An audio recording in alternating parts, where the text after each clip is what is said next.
میں ہو گیا. وہ تو اصل جو بھی طاقت اس مرکز کے اندر جس کے پاس طاقت تھی اسی نے جو بھی اپنا فیصلہ ہے وہ منوا لیا.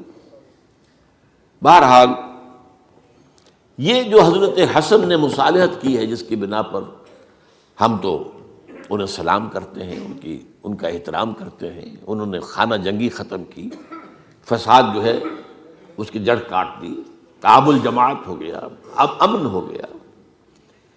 اور نوٹ کیجئے اس کے بعد 20 برس تک امیر معاویہ کی حکومت رہی ہے. 20 برس اور کامل امن رہا ہے. اس میں یہ بھی ہے کہ ان کے تدبر کو بھی دخل حاصل تھا. یہ بھی ہے کہ انہوں نے کچھ طاقت کا استعمال بھی کیا. یہ بھی ہے کہ انہوں نے دلجوئیاں بھی کی لوگوں کو جس کو ہم کہتے ہیں مؤلفۃ القلوب، جو زکوٰۃ کے مسائل میں شامل ہے. کچھ لوگوں کی کوشش کے شر سے اس کو روکنے کے لیے ان کو جو ہے کچھ زکوٰۃ میں سے پیسہ دیا جائے وغیرہ وغیرہ، مؤلفۃ القلوب، تالیف قلب کے لیے. بہرحال نتیجہ یہ ہے. تاہم یہ جان لیجئے کہ حضرت معاویہ صحابی رسول ہیں، ہم ان کو تسلیم کرتے ہیں، لیکن ان کی خلافت کو خلافت راشدہ ہم نہیں مانتے، اس لیے کہ وہ انہوں نے اپنی طاقت سے حاصل کیے. میں نے اسی لیے کہا حضرت حسن رضی اللہ تعالیٰ عنہ کی خلافت خلافت راشدہ ہے، لیکن حضرت معاویہ کی خلافت خلافت راشدہ، اگرچہ اس میں عمل رہا. اور وہ جو عمل رک گیا تھا، وہ جو مزید توسیع دارالاسلام کی، وہ دوبارہ شروع ہو گیا. خراسان کی طرف پیش قدمی شروع ہو گئی. ادھر پہلا بحری بیڑا بنایا حضرت معاویہ نے رضی اللہ تعالیٰ عنہ، اور یہ بحیرہ روم کے بعد جزائر کو فتح بھی کیا. انہی کے زمانے میں مسلمان فوجیں جو ہیں استنبول تک پہنچ گئی، قسطنطنیہ کی فصیل تک پہنچ گئے. اگرچہ فتح نہیں ہو سکا قسطنطنیہ اس وقت، وہ تو بعد میں کئی سو سال بعد ترک جو خلیفہ تھا اس کے ہاتھوں فتح ہوا، محمد فاتح. لیکن یہ کہ باہر پہنچ گئے تھے وہاں تک، یہ عمل بھی شروع ہو گیا. لیکن انہی لوگوں نے حضرت حسن کو گالیاں دی اس کام پر کہ تم نے صلح کیوں کی. امیر الکافرین کہا، امیر المنافقین کہا، اور انہیں خطاب یا عار المومنین، اے مومنوں کے لیے عار کا اور شرم کے باعث. اور ان کے خیمے پر حملہ کیا، اسے جلایا. ان کی جان کے در پہ تھے کہ تم نے صلح کیوں کی. یہ اکھڑ لوگ، یہ لوگ، اس کے بعد اب میں صرف اشارہ کر رہا ہوں، یہی لوگ تھے اصل میں جو 20 برس کے بعد پھر جو حادثہ سانحہ کربلا ہوا ہے اس کا مین کردار یہ تھے. صرف چند جملے اس وقت کہوں گا. سانحہ کربلا پر میرا کتاب جو موجود ہے وہ آپ پڑھیے. حضرت معاویہ رضی اللہ تعالیٰ عنہ کو مغیرہ ابن شعبہ ایک بزرگ صحابیوں میں سے تھے، انہوں نے مشورہ دیا کہ دیکھیے آپ کی خلافت سے پہلے 4 برس تک خانہ جنگی رہی، 1 لاکھ کے قریب مسلمان ایک دوسرے کی تلواروں سے ختم ہو گئے. اب اگر وہ زمانہ گزر گیا، کبار صحابہ تو فوت ہو چکے، بڑے صحابہ تو گئے، اب تو یہ 9 مسلم جو فتح کے بعد ایمان لائے یا اس کے بعد ایمان لائے جبکہ سورہ توبہ کی آیات نازل ہو گئی، اب تو یہ لوگ، یا پھر اب نئے لوگ جو مفتوحہ علاقے میں ایمان لا رہے ہیں، مسلمان ہو رہے ہیں.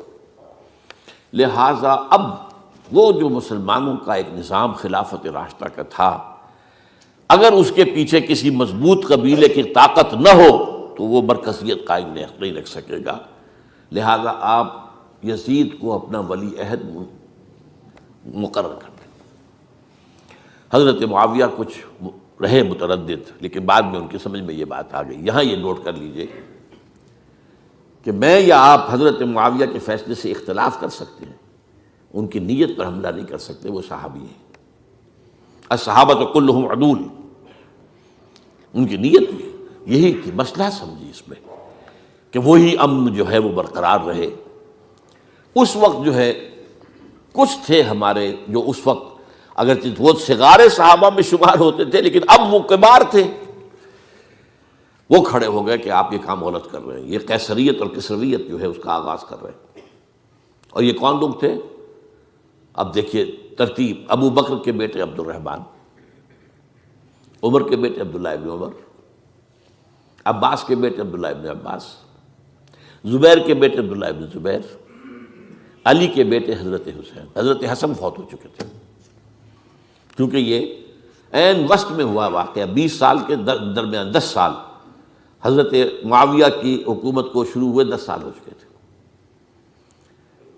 میری جو تحقیق ہے یا مطالعہ اس کے مطابق تو یہ ہے کہ حضرت عثمان نے مصلحت سے، حضرت معاویہ نے مصلحت سے کام لیا اور ان پر جبر نہیں کیا۔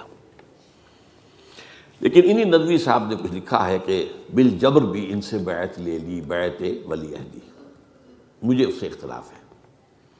یہ حضرات ایسے نہیں تھے کہ جو بالجبر بیعت کرنے والے ہوں، میں اس کو ماننے کو تیار نہیں ہوں۔